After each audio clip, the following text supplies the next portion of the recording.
What's up, everybody? Welcome to Off the Rails, a recovery podcast dedicated to ending the stigma of addiction through open discussion on all things recovery related. My name is Mark, and with me always are Dave and Jared. And today we're shooting the shit. Fellas, how was your guys' week? Good, man. Good, solid week for me over here anyway. Nothing too crazy. The hockey team's kind of shut down right now with COVID. So I haven't been coaching too much. Just today, actually, tell you guys a little something that happened to me. Just not too long before we jumped on here, I had a bit of a craving for a beer, and that was all triggered by watching Cobra Kai, which, believe it or not. So last place you think you would find a craving. Yeah, it was just a scene where the two guys, it was the first time I've ever really watched it. So the two guys, I think they're like the guys from like the last, like the Karate Kids or whatever. They are, man. Yeah. So they were just all of a sudden they started having a beer, and I was just like, I was like, oh man, kind of hit me. So I haven't really had that a lot to happen to me. So it was kind of interesting. I was like, really felt like having a beer. And then you started going. Did you feel warm and fuzzy? I don't know, a little warm. I was just like, maybe I was just thirsty, needed some water. Yeah, but I just went for a nap and just shut her down for like a half an hour. So shut the brain down. Did you dream about pints? No, I didn't. I don't even remember what I did. That's good. If I had any dreams, but yeah. What about you guys? How was your weeks? Well, I'm glad you overcame that craving. Thank you. You probably wouldn't be here right now if you didn't. No, I'd be buzzing.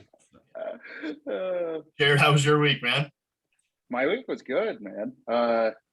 Just, same thing. Meetings, work. Went to the trampoline park today, watched my daughter jump around and just be so happy, and loved it. Went with Bree and my sister. It was good spending time with my sister too. It was a good afternoon. Nice. Other than that, yeah, did some interviews this week, crushed it. Just happier than a pig in shit. Yeah, I also had a good week, man. Staying busy with the podcast, and that interview we had was awesome. Looking forward to releasing that. We just released a cool interview, which we'll talk about momentarily. So this week was sweet, man. Kept up with the routine. So another week sober. Celebrated 5 months. That was pretty awesome. Yeah. Mm-hmm. Work, bud. How's your fast coming? I had a couple slips on the fast, but I'm back. I recovered, and it's going well. Yeah, it's good. No Cobra Kai cravings. Good. Kind of fucking crazy, eh? How you watching just this weird show, and you get a craving from it. Yeah, a weird show. Yeah, I don't know. I can't get into it. You believe this guy, Dave? That's the first time I ever watched it. Yeah. Maybe the last two. After that. All right, guys. We had Jim Thomson's episode drop, I guess last week. Great interview. Great guy. Do you guys have any takeaways from speaking to him? Dave, do you want to start? I know he's he's your sponsor, and yeah. No, he's just happy to I'm so happy to have him on. I knew he would do it for us and jump on with us. Just because he's kind of just an awesome dude. He helped me a lot with the process of going to Newgate, and I was super thankful for that. But he just he's just a guy, 14 years sober. I don't know. I admire his the way he is as far as like his outlook He's always upbeat and positive. The way he is in that interview and just like beaming with energy and positivity is just how he is every time I've ever been around him. And genuine, and it's I don't know, it's just can't say enough good things about him. The interview I thought was fantastic. I just enjoyed listening to him, to be honest. But I thought it was cool, like even before we interviewed him, we were talking to him and he asked us all of our stories and took the time to listen and talk to us. And he's just a stand-up guy, and I was glad I got to meet him, talk to him, and listen to some of his advice, even offline there. Yeah, I find he has this like energy about him that, it kind of, you want to be around him and you want to take in what he has to say. And, with that amount of sobriety underneath his belt, it's incredible to be able to, listen and get advice from someone who's maintained, that length of sobriety and has been through so much.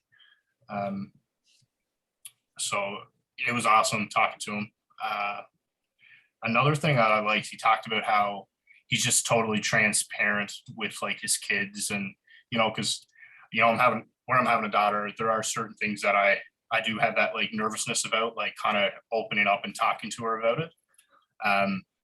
So in the back of my head, like I had those fears of being like, how am I going to approach this? So with a lot of our guests, I'll ask them, how they approach the conversation with their children, and his response and advice, I think, was incredible.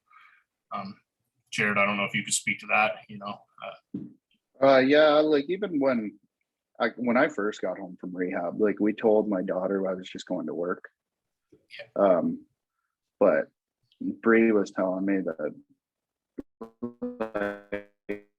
when I got home from rehab and I went to work, Everly would say to her, Daddy's not going to be gone for a long time this time, is he? He'll be home tonight. So even though she's so young, she understands. So I've kind of told her, like, I went to a wellness center, kind of like Chris said, but she's a little too young to understand. But I have told her, and I will tell her when she's able to understand. And I'd like to just share my experiences with drugs and alcohol and stuff like that, just to kind of show her that this could happen to anyone.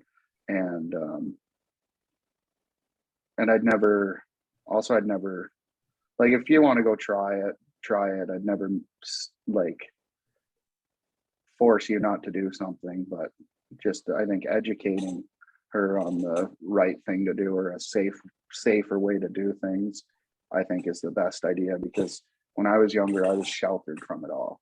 Like I never, alcoholism like runs in my family, and I think in Bree's family too. So I'm sure she'll have some sort of the gene or whatever it is. But as long as I like educate her about it, and I don't know, show her these podcasts, or I don't know, then that's all you can really do. Yeah, that's an awesome answer. The one thing when he was mentioning too with Jimmy, whenever you thank him about something and he returns it by, thank you guys.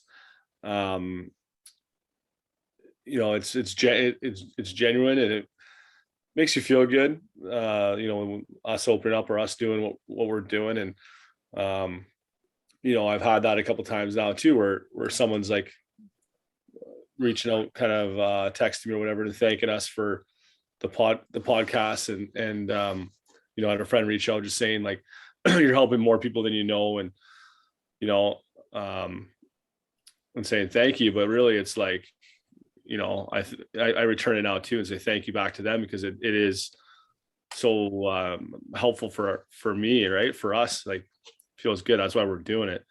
And it helps us with our journey and our addiction. So Absolutely. Yeah.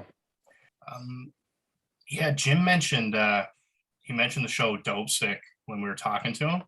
Yeah, you got into it a bit, eh? Oh man, I've gotten the full season. Can I use your Disney account? I use my sister's Disney account. Ah. Um, Hey, Mark's Yeah, so- sister, can I use your Disney account? So maybe correction on that. Jim mentioned it was on Netflix, I think, but it's on it's on Disney. Disney. Yeah, but man, what a show. Incredible. And I've met a couple people who, have been through, like, who were addicted to oxys, right? And that's exactly how it stemmed, from sports injuries, like in the early 2000s. And, it kind of spiraled from there. So, man, I guess, it reminded me of, like, their battles. And it was really, it was hard to watch. And it's an incredible show. I think it shines light on, a lot of issues surrounding addiction.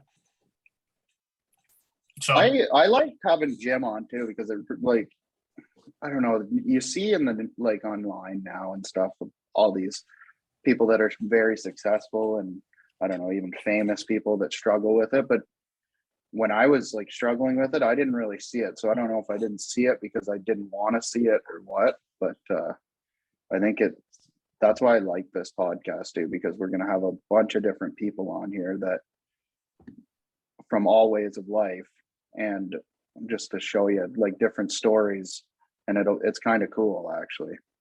And especially from where they were, like Jim was so successful, then he said he hit his rock bottom and now he's like killing it now. Yeah. And helping so many people. It's really inspiring actually. it is. I agree with that. Yeah. Absolutely. So, fellas, We're getting into another top 5. are we doing another top 5? This one's big. Oh, I got a good one for the next one. Okay. Top No, 5. wait, save it for after. Yeah. Okay. Okay, we'll do this top 5 first, and then Jared's hitting us with a new top 5. Okay. I love it, Jared. Who wants to start their top 5 tools of recovery? Shoddy not. Jared always starts. All right.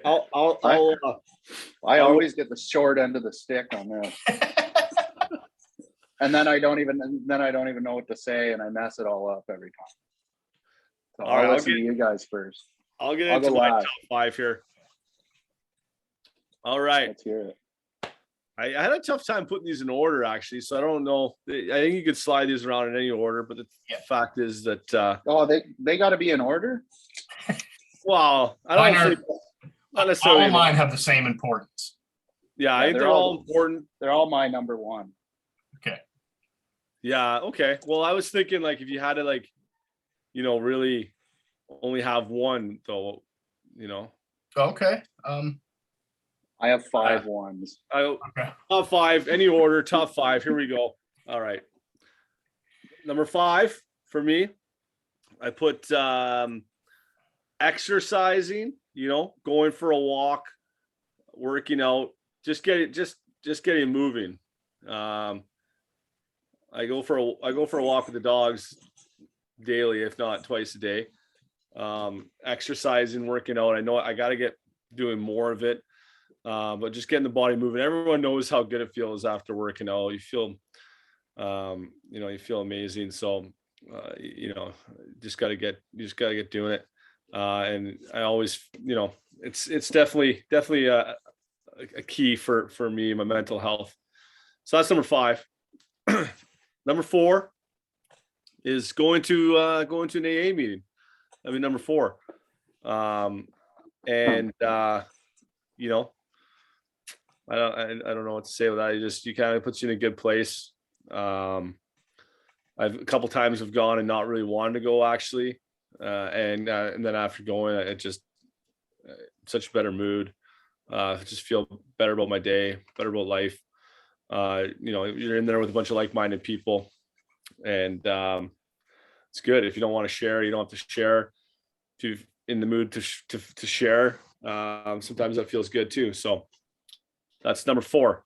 Number 3 would be coaching hockey, jumping on the ice. Being on the ice, coaching or playing has always been something that I I can go out there and I don't think about anything else other than teaching the kids on the ice and coaching for an hour and a half. So it really turns off my brain from all other distractions. So that's definitely one I like doing. Number two is working on the podcast with you guys. This has been a newfound love for the last month. So whether it's, us meeting, talking about, what we're going to do, talking about a top five, having the guest interviews obviously is awesome. Cause that's like, it's like going to a meeting really, having someone talk and hear their stories. And then we kind of, discuss things with them. I find it rejuvenating and really helpful. And then, doing some of the editing or whatever it is, listening back to the stories again helps out a lot. So, I'm thankful to have you two guys to kind of go through this with. So it really should be my number one, because you guys are my favorite, but I had to have it at number two, because number one, and if I could only have to do one thing, this would be it, is having a sauna.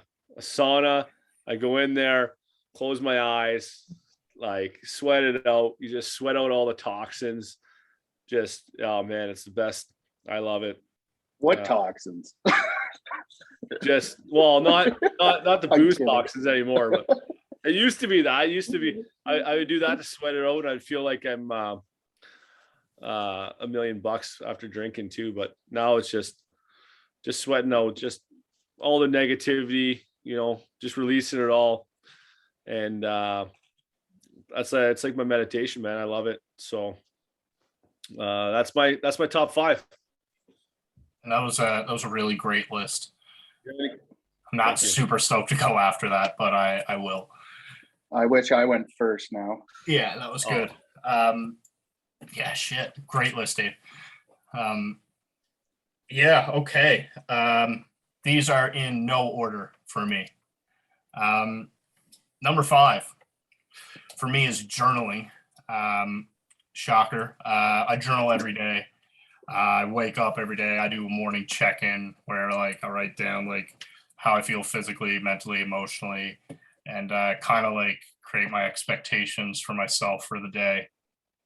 Keep track of what I do, set goals for the day, etc. So I find that really helpful. If something's bothering me, I write it down, and it's weird that it makes you feel better. But it does. So that's number 5. Number 4. This one's important. Developing a routine.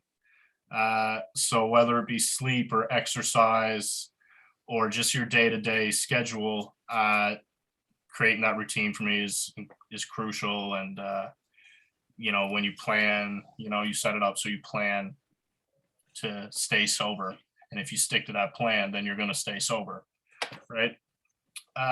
3 are self-affirmations. Oh yeah. Inactive addiction. I used to just thought so horribly of myself. Your confidence is just like a 0.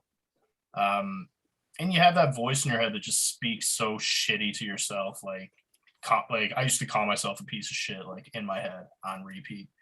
And, it's important to treat yourself good. And, I have a list of affirmations that I'll read. I don't read them out loud in front of a mirror like the guys say that I do. But I read them. Yeah. And, but I don't know. It makes me feel better about myself. And when you keep telling yourself things, and it goes both ways, right? When you're in addiction and you say these horrible things about yourself in your head, you start to believe it, right? So you start to believe that you're a piece of shit or whatever. So on the other side, you start talking nice to yourself, you'll start to believe those things, right? Number 2, our NA group involvement. So I find the groups very helpful. I do a meeting a day. I do it this morning, just for today meeting. Where there's a Just for Today book in NA. I'm not sure if there's one for AA, but you basically read this passage type thing, and you kind of discuss it, share your thoughts on it, or discuss anything affecting your recovery. So I do that online. I find it awesome. And the last thing, number one, classic tool. I said it to Jared one day. I think it's going to be on his list too, actually. This one saved me once. Yeah, it's playing the tape through. Yeah. So anytime I think about, using, I play the tape through to the end, right? So yeah, that little like voice in your head to be like, shit, man, you could probably start doing drugs again regularly and just like do it normally, but you can't. You got to play the tape through and realize what it looks like in a day's time or a week's time. Play it through.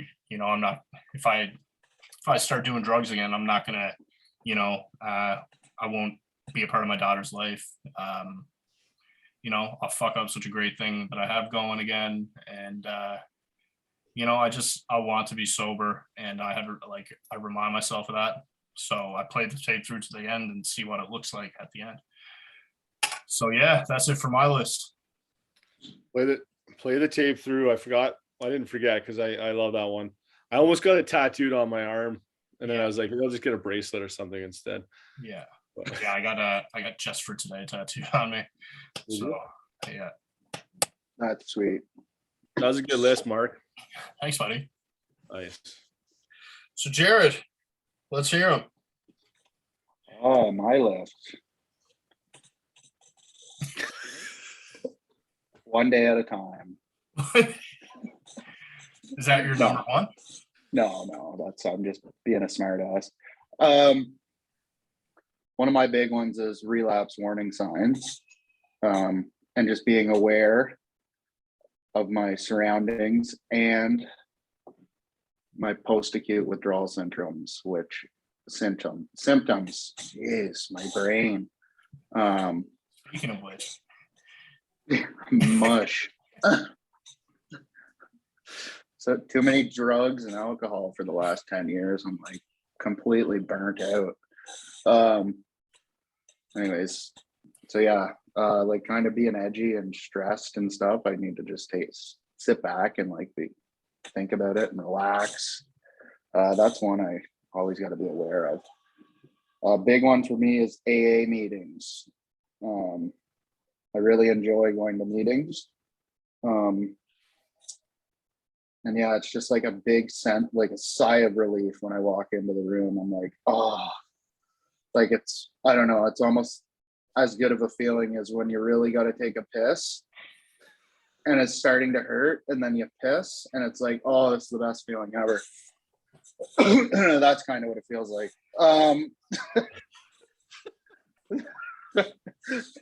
I guarantee everyone knows what that feels like. Just a normal thing. But yeah, kind of a bad comparison, but just a good feeling walking into those and talking and listening. And another one is my daily reflections. That's kind of like what you were saying, Mark. Your Just for Today in NA. In AA, it's daily reflections. It's just a passage. I try to read those every morning. If I forget, I actually met this one guy through recovery, and he, like, even if I don't answer for a few days or don't answer at all, he still sends me the daily reflection every single day. So that's sweet. I appreciate that. So I always watch it. I'm really bad with answering texts, or I don't watch it, I read it. Another one is just making a negative a positive.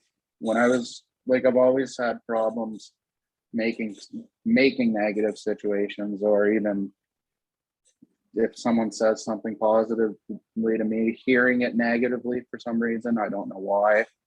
So I try to always be positive or make a negative a positive, and just try to be a better person in full.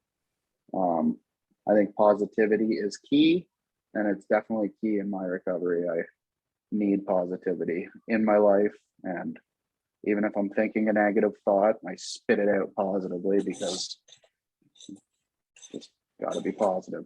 And my top one, and I was actually just telling you guys about this before I started, is playing the tape through. When I got out of rehab, probably like a week or two, I somehow ended up in an LCBO parking lot. No idea how. Just in a bad mood, not a good day. And I just sat there, and like my boy Mark told me when I first met him, the best tool he knew was playing the tape through, and I'll never forget that one. I think that can save a lot of people in a lot of just different situations. That's the best one by far. If you like, I remember when I was sitting there, I was cursing the LCBO. I don't know why the fuck I'm here. But I just thought about it. If I went in there, I'd probably lose my relationship. I would lose my family. Wouldn't, like, you just lose everything, right? You don't, I don't want to go down that path again. So if you don't play the tape through to the end, to the very fucking end, then it won't work, I don't think, because you need to think of every situation that, like, I think I played it through for probably 20 minutes just thinking about it. So yeah, those are mine. A little all over the place, but that's just me. I'm a scrambled mess of a person sometimes. Oh, those are good, man. Yeah, I think they were awesome. And it shows that, like, I really believe that in recovery, you have to find like what tools work for you as a person, right? Mm-hmm. You guys agree with that? Like, the same tools that work for me 100%. might not work for you or you, but you kind of get to pick and choose, like, what works for you. Yeah, works for you. Like you like to journal. I don't like journaling. Like I when I was in rehab, I had lots of time and I was able to do it. But I still, like, I was just doing it because I was told to do it. I didn't enjoy doing it. Yeah. So I think your tools, you need to enjoy those tools. I don't think you should be doing those things if you don't enjoy them. Mm-hmm. Like, right? Yeah. Like you thoroughly enjoy journaling. I know you do, because I do now. I've seen you journal for a whole fucking entire day before. Yeah, I do. Like, man, when I first started, I didn't like it, but now I think, like anything, man, when you can consistently do something, right? Yeah. And you form it into your routine, I think that's what makes you start to enjoy it more. And that's the case for journaling for me. That's the case for going to groups for me. I didn't like jumping on Zoom at first every morning. Now I like it a lot, and I made it like a staple in my day. And I like that. I like kind of creating a foundation for who I want to be in the future. Yeah, I love that. Thanks. The one thing I need to add to my list that I'm pissed still that I haven't, and it's on my like recovery plan, and I wrote out a whole friggin' calendar and everything, that, and I've done it like maybe once, is get to the gym. Like, even when I was in rehab, we were going to the gym most of the time. Some days I had trouble sleeping there, but some days I wouldn't wake up for the gym. But after you go to the gym, you feel like $1 million. Yeah, exercising is an incredible tool. Yeah. And if it's not the gym, I should go for a walk or maybe do some push-ups or something. But just makes you feel good. I need to start doing that more. Maybe it'll relieve some stress. I really like the journaling, and I've let it slip the last little bit. Something I like to kind of get back on track myself. I wasn't as passionate about it as Mark, but I did enjoy doing it. It was nice. And I find that playing the tape through is like, it's funny. I was just thinking about it when you guys were talking about it. So I love that tool too, but it's such a simple thing when you like really think about it, but it's like so useful. Like, like, why have I not used this in my life like a million times before? So I just never thought about consequences a lot of the time, or like, and now it's like, oh yeah, simple tool, but super effective. Yeah, I had breathing down on my list first, and again, I was like, man, this is gonna sound outrageous. Use breathing as a tool, but man, I panic a lot, and like Jared mentioned, I'm impulsive. All right, so when I start like panicking, I'm like, ooh, where the drugs at? But taking a second, slowing your breath down. I do like 4-4-6. So inhale for 4, hold for 4, breathe out for 6 seconds, and it kind of like slows my heart rate down and makes me think with a bit clearer head. And I find that a useful tool as well. Yeah, actually, I do that too. Like I don't know, I have like severe panic attacks sometimes, where like a couple times I've like almost went to the hospital for it. Felt like I was dying. Like it happens a lot in grocery stores for some reason. I don't know if that's because booze are in most of them now. Or when I get in a really stressful situation, like I like just start sweating, feel like I'm gonna pass out.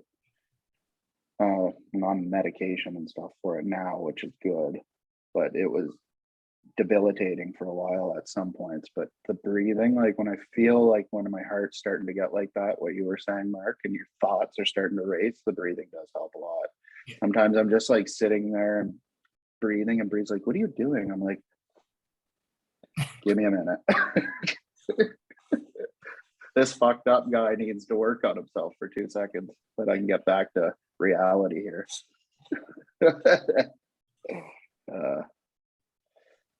Fellas, any other tools you guys can think of?